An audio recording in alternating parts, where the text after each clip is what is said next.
الحمد للہ رب العالمین والصلاة والسلام علی سید المرسلین اما بعد فاعوذ باللہ من الشیطان الرجیم بسم اللہ الرحمن الرحیم قال اللہ تبارک و تعالی فی القرآن المجید والفرقان الحمید یا ایہا الذین آمنوا ادخلوا فی السلم کافہ ولا تتبعوا خطوات الشیطان صدق اللہ العظیم ان اللہ وملائکتہ یصلون علی النبی یا ایہا الذین آمنوا صلوا علیہ وسلموا تسلیما۔ مل کر درود پاک پڑھیں۔ صلاۃ والسلام علیک یا سیدی یا رسول اللہ وعلی آلک واصحابک یا سیدی یا حبیب اللہ۔ صلاۃ والسلام علیک یا سیدی یا رحمۃ للعالمین وعلی آلک واصحابک یا سیدی یا خاتم النبیین۔ احباب ذی وقار، آج کی میری گفتگو کا موضوع ہے اسلام میں پورے کے پورے داخل ہو جاؤ۔ یا ایھا الذین آمنوا ادخلوا فی السلم کافہ، اے ایمان والو اسلام میں پورے کے پورے داخل ہو جاؤ۔ اس آیت مبارکہ کا شان نزول کیا ہے؟ حضرت سیدنا عبداللہ بن سلام، یہ بڑا اہم نام ہے یاد رکھنے والا۔ نبی علیہ الصلوۃ والسلام کے اصحاب میں عبداللہ بن سلام، یہ اسلام لانے سے پہلے یہودیوں کے بہت بڑے عالم تھے، بہت بڑے عالم تھے، اور سکہ عالم تھے، مضبوط عالم تھے، اتھینٹک عالم تھے حضرت عبداللہ بن سلام رضی اللہ تعالیٰ عنہ۔ جس وقت ہمارے آقا و مولا صلی اللہ علیہ وسلم مدینہ پاک میں تشریف لائے، چونکہ ان کے دل میں نور پہلے ہی تھا، بے ایمانی نہیں تھی، کھوٹ نہیں تھا، سرکار علیہ الصلوۃ والسلام کا چہرہ مبارکہ دیکھا فوری ایمان لے آئے۔ کسی نے پوچھا کیا وجہ ہے کہ تم نے نبی علیہ الصلوۃ والسلام سے نہ نبوت کی دلیل مانگی، نہ رب ذوالجلال کی توحید کی کوئی دلیل مانگی، نہ اسلام کے بارے میں پوچھا، صرف حضور کو دیکھتے ہی اسلام لے آئے؟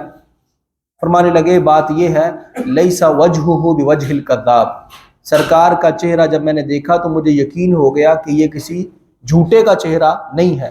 اور فرماتے ہیں جب میں نے محبوب علیہ الصلوۃ والسلام کی زیارت کی تو القی فی قلبی الاسلام، میرے دل میں اسلام کو انڈیل دیا گیا، کیونکہ دل میں پہلے ہی نور تھا، بے ایمانی نہیں تھی، عالم تھے یہودیوں کے، لیکن یہود مذہب میں رہ کر بھی انہوں نے بڑا انصاف کیا، یہود مذہب میں رہ کر بھی وہ اپنے مذہب پر صحیح طور پر قائم رہے تھے۔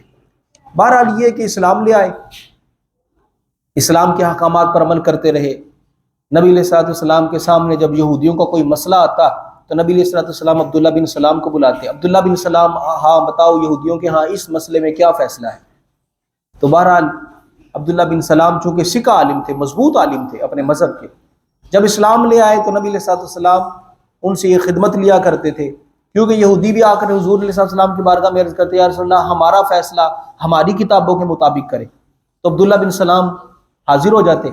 ایک دفعہ زنا کا مسئلہ بن گیا، ایک بڑے قبیلے کے شخص نے زنا کیا، نبی علیہ الصلوۃ والسلام کی بارگاہ میں وہ فیصلہ جس وقت آیا، فیصلہ ہونے کے لیے آیا وہ کیس، تو نبی علیہ الصلوۃ والسلام نے عبداللہ بن سلام کو بلایا، ان یہودیوں کو بھی بلایا۔ یہودیوں نے کہا ہمارے مذہب کے اندر جو بندہ زنا کرے اس کی سزا یہ ہے کہ اس کو گدھے پر بٹھا کر اس کا منہ کالا کر کے شہر میں گھمانا ہے۔ نبی علیہ الصلوۃ والسلام نے عبداللہ بن سلام سے فرمایا عبداللہ بن سلام کیا واقعی یہی مسئلہ ہے تمہارے مذہب کے اندر جو تمہارا پرانا مذہب تھا؟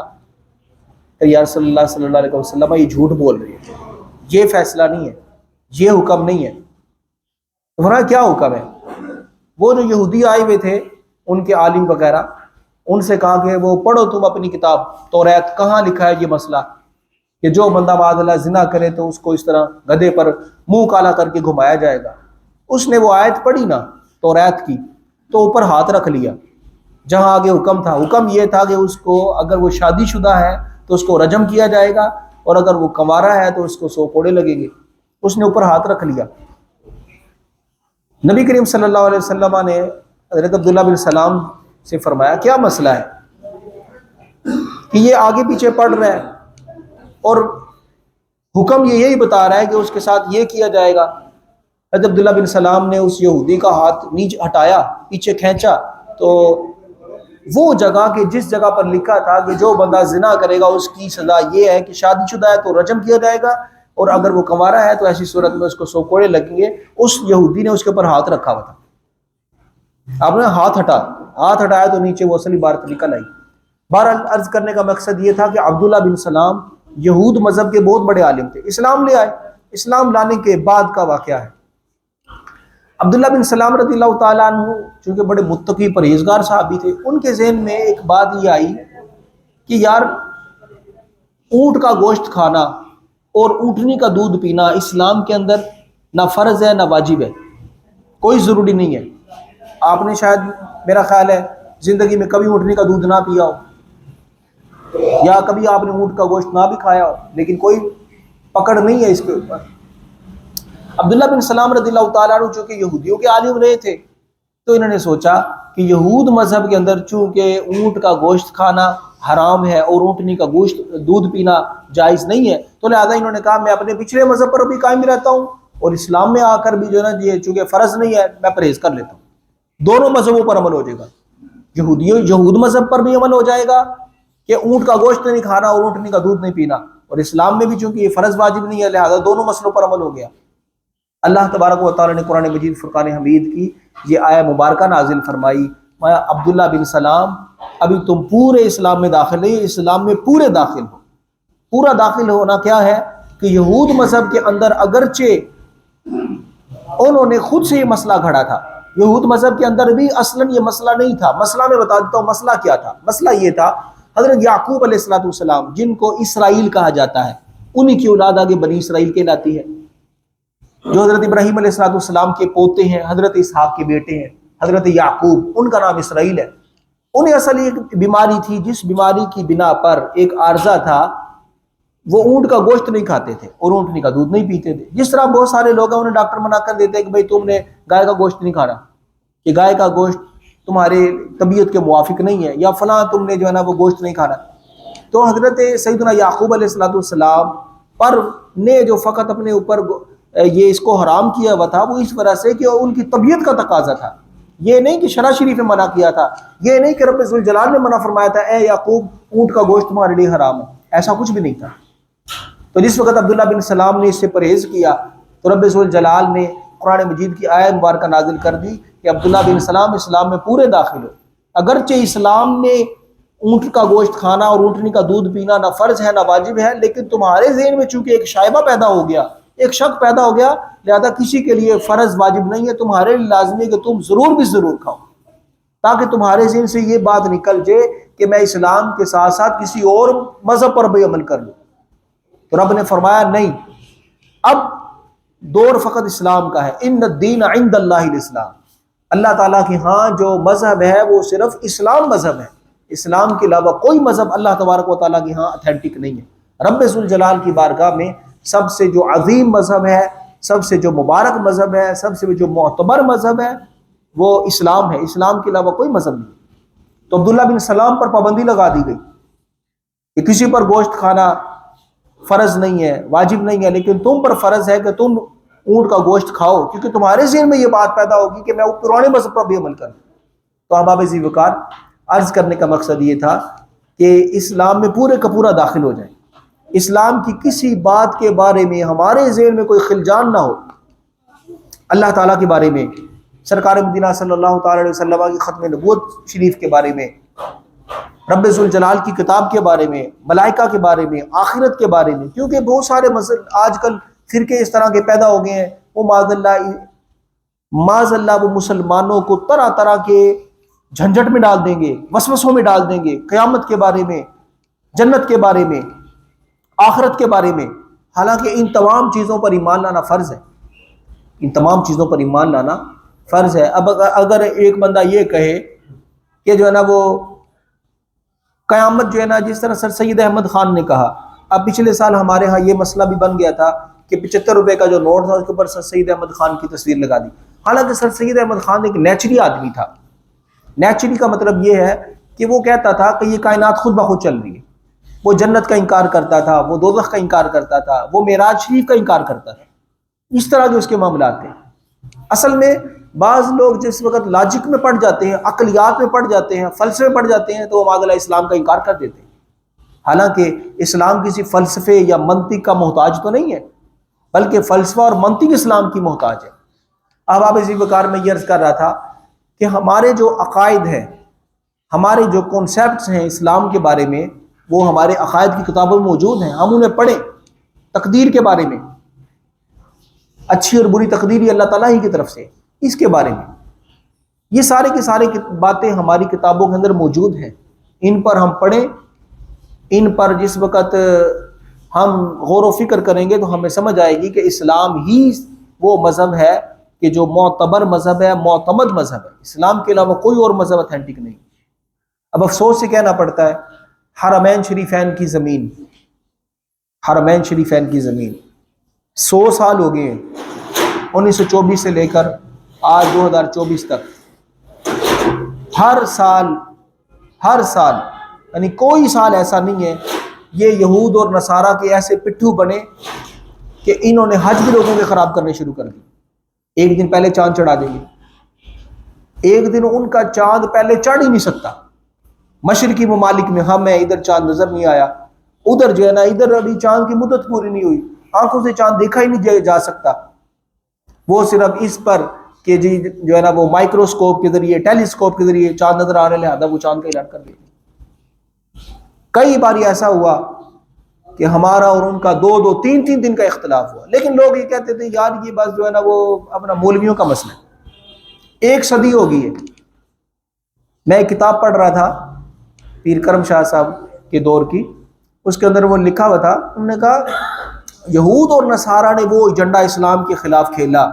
انہوں نے کہا ان کی جو عبادات کی جو فکس وقت ہے نا، مثلاً حج کا جو دن ہے اس کو ہی آگے پیچھے کر دو، مقبولیت کی گھڑیوں کو آگے پیچھے کر دو، جن گھڑیوں کی فضیلتیں بیان کی تھی انہیں اس چکروں میں ڈال دو کہ ان کا کانسیپٹ یہ بن جائے نہیں یہی دن ہے اصل۔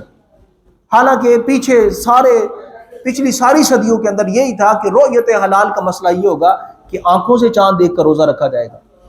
ادھر آنکھوں سے چاند یہ مہینہ چڑھنے کے 3-4 دن کے بعد آنکھ سے کبھی چاند نظر آتا ہے، 2-3 راتیں ادھر چاند ہی نظر نہیں آتا۔ سعودی عرب کی بڑی بڑی پہاڑیوں کے اوپر چڑھ کر دیکھا، 3 راتوں تک ادھر چاند ہے ہی کوئی نہیں۔ یعنی اس قدر یہ نا یہودیوں کا ایجنڈا کامیاب ہے۔ حرمین شریفین کی زمین دیکھ لیں، جہاں سے اسلام نمودار ہوا تھا۔ اب پہلے جایا کرتے تھے مدینہ پاک، مکہ پاک روحانیت کے لیے، ہم تو بھی روحانیت کے لیے جاتے ہیں، لیکن وہ چاہ رہے ہیں کہ روحانیت کا موڈ ختم ہو جائے۔ وہ کس طرح ختم ہو؟ لیڈیز کو اجازت دے دی، گاڑی چلا سکتی، ادھر جو ہے نا انہوں نے قمار خانے، جوا خانے، سود خانے اور معاذ اللہ اب تو شراب خانوں تک کی اجازت دے دی اور لائسنس دے دیے۔ پہلے جایا کرتے تھے تو تصور بھی نہیں تھا کہ مسجد نبی شریف کے باہر کوئی لڑکی بے پردہ پھر رہی ہوگی۔ اس بار میں خود دیکھ کر آیا تھا 2 سال پہلے، سر پہ بالکل دوپٹہ ہی نہیں ہے، فرنچائز پہ لڑکیوں کو بٹھا دیا مسجد نبی شریف کے باہر۔ بندہ ادھر سے عمرے کے احرام میں جاتا ہے، ادھر جس وقت جہاز پر چڑھتا ہے تو ادھر نوجوان لڑکیاں 18 19 سال کی لڑکیاں، یعنی روحانیت والا ماحول ختم کیا جا رہا ہے، اسلام کو دھکیلا جا رہا ہے، اسلام کو ٹارچر کیا جا رہا ہے، لیکن ہم سمجھ نہیں رہے کہ یہ ہمارے خلاف بہت بڑی سازش ہے۔ اب عربوں کے اندر آپ دیکھیں، بلکہ آپ پاکستان کے اندر دیکھیں، باہر نہ جائیں، آج سے 20 سال پہلے کبھی یہ تصور کرتے تھے ہم کہ لڑکیاں ادھر موٹر سائیکل چلائیں گی؟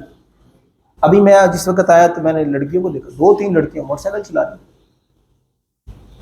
اب چونکہ اسلام کی پابندیاں ختم کی جا رہی ہیں، سیکولرزم اور اس طرح کا نظام بنایا جا رہا ہے کہ مذہب جو ہے نا وہ بس جس نے مذہب پہ عمل کرنا ہے کرے، جس نے نہیں کرنا نہ کرے، اجازت ہے لڑکیاں جدھر مرضی جائیں۔ اب یہ دیکھیں نا، یہ جو موٹر سائیکل ہے کس قدر خطرناک سواری ہے۔ ایک بچی معاذ اللہ اگر وہ موٹر سائیکل پر باہر اکیلی جا رہی ہے، اب پیچھے سے اگر اس کو کوئی ٹارچر کر لیتا ہے، پیچھے سے اس کے کوئی لڑکا بیٹھ جائے تو اس کے گھر والوں کی کیا عزت رہ جائے۔ صبح کے وقت میں نے لڑکیوں کو دیکھا، وہ موٹر سائیکلوں پر اپنے بہن بھائیوں کو اتارنے کے لیے جا رہی ہیں۔ یہ نہیں پتا کہ تم نازک صنف ہو، کوئی معاذ اللہ اس طرح کا مسئلہ بن جائے تو یہ تو تمہاری ذات پر بھی دھبا، تمہارے خاندان پر بھی دھبا، اور اسلام کے خلاف بھی بہت بڑی سازش ہے۔ پہلے ان چیزوں کا تصور نہیں تھا، اور آپ دیکھ رہے ہیں دن بدن مادیت پرستی جو ہے نا وہ عام ہوتی جا رہی ہے، اور اس طرح کے معاملات آپ کے سامنے ہیں۔ پہلے یہ نہیں تھا۔ پھر یہ ہے، آج ہمارے ہاں تو داڑھی شریف رکھنے کا رواج ہے، لیکن اگر جس نے داڑھی نہیں بھی رکھی ہوئی اسے پتہ ہے کہ داڑھی رکھنا سنت ہے، لیکن عربوں کے اندر آپ جائیں، ادھر میں نے علماء تک دیکھے بالکل داڑھی ملے۔ یہود نے ان کے ذہن میں ایک بات ڈال دی کہ داڑھی کلچر تھا بس، یہ اسلام میں نا شروع میں یہ مذہب سمجھ کے جو ہے نا داڑھی نہیں رکھی جاتی، یہ کلچر تھا عربوں کا، تو لہذا داڑھی رکھ لی، اور جن کے ہاں کلچر نہیں ہے وہ داڑھی نہ رکھی، تو ان کے امام تک ان کی داڑھی نہیں ہوتی، اتنی چھلکا سی انہوں نے داڑھی رکھی ہوگی۔ اور میں نے پچھلے دنوں کچھ بتائے بھی تھے آپ کے سامنے، قرآن انہوں نے آگے رکھا ہوا ہے، قرآن سے دیکھ کر جو ہے نا وہ پڑھ رہے ہیں۔ پیچھے ایک ویڈیو وائرل ہوئی، آپ نے دیکھا ہوگا کہ وہ قاری صاحب جو ہے نا وہ اپنا جیب کے اندر سے موبائل نکال کے سورت کو کھول کر پورا موبائل استعمال کر کے سورت نکال کے تو نماز میں تلاوت کر رہے ہیں۔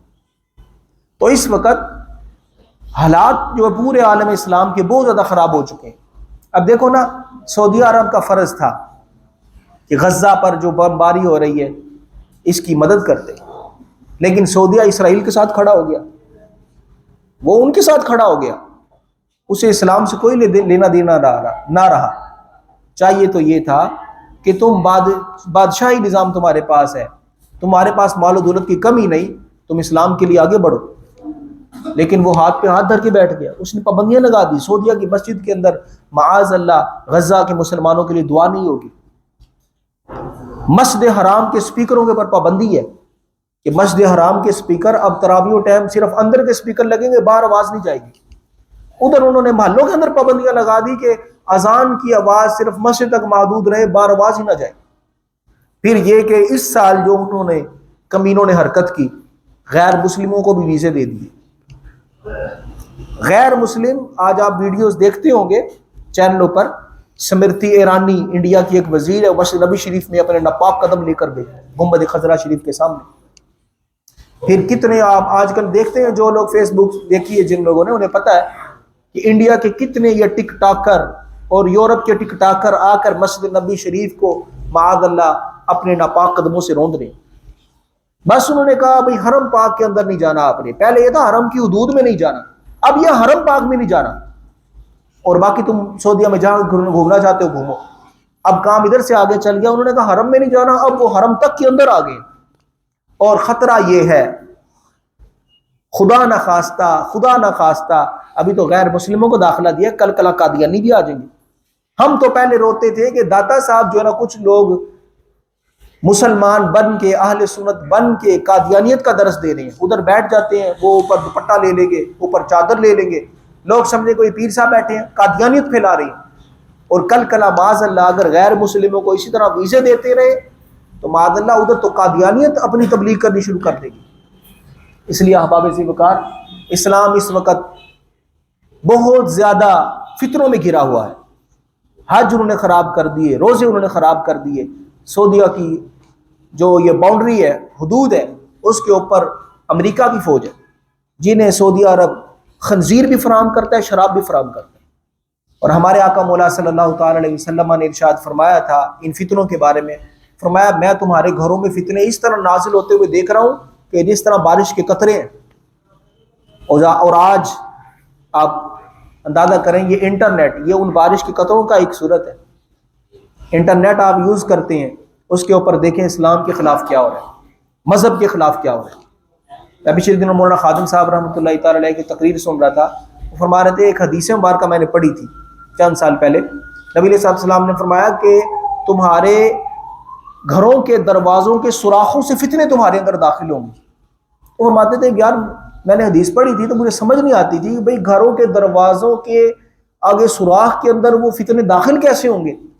تو فرمایا جب سے موبائل آ گیا تو بالکل مسئلہ واضح ہو گیا کہ دیکھو موبائل آپ کوٹڑی میں لے کے بیٹھ جو ادھر جو چیز آپ دیکھنا چاہو دیکھ سکتے ہو، کوئی پابندی تو نہیں ہے۔ اب ماں باپ ہے، انہیں کیا پتا ہمارا بچہ موبائل پر کیا کچھ دیکھ رہا ہے، اس نے کمر اوپر لینا جو مرضی دیکھے، ماں باپ کو فکر ہی نہیں ہے، موبائل خود لے کر دیتے ہیں۔ پہلے یہ تھا کہ بچے والدین کو ٹائم نہیں دیتے تھے، کیوں؟ بچے ہر وقت موبائل میں لگے رہتے تھے۔ اب مسئلہ یہ بن گیا ہے کہ والدین بچوں کو ٹائم نہیں دیتے، اس لیے کہ ماں نے بھی تو موبائل استعمال کرنا ہے، بچہ رو رہا ہے اسے کوئی فکر نہیں، اس نے موبائل استعمال کرنا ہے۔ اس نے کیا کرنا ہے؟ موبائل استعمال کرنا ہے۔ باپ نے بچوں کی فکر کوئی نہیں کرنی، اسے موبائل کی فکر ہے، بھائی میں میسج دیکھ لوں۔ نماز پڑھنے آئیں گے، اچھا ابھی نماز پڑھ کے جیسے فارغ ہوئے تو فوری طور پر موبائل نکال کے دیکھا یار کسی کا میسج تو نہیں آ گیا، جس وقت موبائل اندر کیا اس وقت بھی دیکھو کوئی میسج تو نہیں آ گیا۔ یعنی موبائل نے ہمارے معاشرے کا کھانا خراب کر دیا۔ اس لیے احباب ذوالفقار ہمیں چاہیے کہ اسلام پر صحیح معنی میں گامزن ہو۔ یہ ہمارے ہاں تو کچھ اسلام کی جھلک نظر بھی آتی ہے، ان کا تو لباس تک انہوں نے بدل دیا۔ اب یہ نوجوان ہمارے ہاں دیکھو، گرمیاں آئیں گی تو چھوٹے چھوٹے نکر پہن کے آ جائیں گے، چھوٹے چھوٹے سے نکر پہن کر آ مسجدوں تک میں آ جاتے ہیں۔ پچھلے دنوں میں نے ایک شخص کو دیکھا، اس نے یعنی پہلے تو ہم روتے تھے نا بھائی آدھے بازو والی شرٹ پہنتے ہیں، چلو اس پہ پھر بھی علماء نے کہا کہ جس بندے کی عادت ہو پہنتا ہو وہ پہن لے۔ اچھا، لیکن اب تو مسئلہ یہ بن گیا کہ میں نے جمعہ کی نماز میں ایک بندے کو دیکھا کہ جس کا بالکل بازو ہی نہیں تھا، وہ آیا تو اس طرح اس نے ہاتھ اوپر کیا تو ساری بغل نظر آ رہی، کیوں؟ بازو تھا ہی نہیں، بالکل سرے سے ہی نہیں تھا۔ چھوٹے چھوٹے نکر پہن لیں گے، چھوٹے چھوٹے جو ہے پجامے پہن لیں گے اور مسجدوں میں بھی آ جائیں گے، گھومیں گے پھریں گے بھی۔ حالانکہ فقہاء نے لکھا ہے کہ بندہ اگر اتنا چھوٹا نکر پہنے کہ جس سے جو ہے نا یہ گھٹنے وغیرہ نہ چھپے، یعنی ویسے تو بڑا ہے لیکن موٹر سائیکل پر بیٹھے گا تو یہ گھٹنے ننگے ہو جائیں گے، وہ نکر پہننا بھی حرام ہے، وہ نکر پہننا بھی حرام ہے۔ اس لیے ہمیں چاہیے کہ علم دین حاصل کریں۔ نبی کریم صلی اللہ تعالی علیہ وسلم نے ارشاد فرمایا، بدأ الاسلام غریبا سیعود غریبا۔ میں اسلام جب آیا تھا اجنبی تھا، اسلام جب آیا تھا اجنبی تھا، اسلام کو ٹھوکر مار کے جو نا وہ گھروں سے باہر نکال دیتے تھے، کہتے ہیں یہ اسلام کہاں آ گیا، ہم تو کفر پر رہیں گے۔ لیکن نبی علیہ الصلوۃ والسلام نے سیعود غریبا، ان قریب ایسا آئے گا، ایسا وقت آئے گا کہ یہ اسلام پھر اجنبی ہو جائے گا، اسلام پھر اجنبی ہو جائے گا۔ اور اجنبیت اب آتی جا رہی ہے کہ اب یہ کہہ رہے ہیں جی جو ہے نا نیا دور آ گیا، یہ کیا نئے زمانے میں ہم کو تم پرانی باتیں سکھا رہے ہو، کہتے ہیں یار اب یہ پرانی گلاں نہیں، حالانکہ دین تو پرانا نہیں ہے۔ حضرت پیر سید جماعت علی شاہ صاحب رحمۃ اللہ تعالی علیہ محدث علی پوری، آپ فرمایا کرتے تھے بیٹا ہر چیز نئی لے لو، گاڑی نئی لے لو، مکان نیا لے لو، لباس نیا لے لو، لیکن دین پرانا ہی اچھا ہے۔ یہ مقولہ آپ کی باقاعدہ میں نے سیرت کی کتابوں میں پڑھا، اس میں آپ نے فرمایا کہ ہر چیز نئی لے لو لیکن دین پرانا ہی اچھا ہوتا ہے، دین پرانا ہی اچھا ہوتا ہے۔ لوگ کہتے ہیں جی قاری صاحب جو ہے نا وہ نیا دور آ گیا، اور جس طرح وزیر اعظم نواز شریف نے پچھلے دور میں کہا تھا کہ علماء کو چاہیے کہ جو ہے نا وہ سود کی حلت کے اوپر کوئی فتویٰ دے، بھائی کوئی ایسا ہیلا نکالیں کہ سود جائز ہو جائے۔ بھائی یہ ہمارے ہاتھ میں تو نہیں ہے، جو کام رب جلال نے ناجائز قرار دے دیا ہم مولویوں سے جائز قرار نہیں دے سکتے۔ 3 طلاقیں دے کر ہمارا کوئی بس نہیں چلتا کہ ہم کہہ نہیں 3 طلاقوں کے بعد اپنی بیوی کو رکھ لیں۔ وہ کہتے ہیں نہیں یہ مولوی صاحب ڈاڈیاں گلاں کرتے، اے مولوی صاحب ڈاڈی گلاں انہاں کول جاؤ جڑے کہتے ہیں 3 طلاقاں ایک ہی ہوندی ہیں، اور پھر ہیلا بھی کوئی کٹ دیں گے، پھر جڑا نا اپنا کہن گے یار سود جڑا نا او دے جائز ہوندا بھی کوئی جواز کٹ دے۔ تو بندے آج کل اس طرح اسلام سے دور جا رہے ہیں، وہ کہتے ہیں آسانی ملے، بس آسانی ملے، آسانی ملنے میں وہ لوگ اپنے دین کا بیڑا غرق کر رہے ہیں۔ اللہ تعالیٰ کی بارگاہ میں دعا ہے اللہ تعالیٰ ہم سب کو صحیح معنی میں اسلام کی تعلیمات پر عمل کرنے کی اور اسلام پر ثابت قدم رہنے کی توفیق عطا فرمائے، آمین بجاہ نبی الامین۔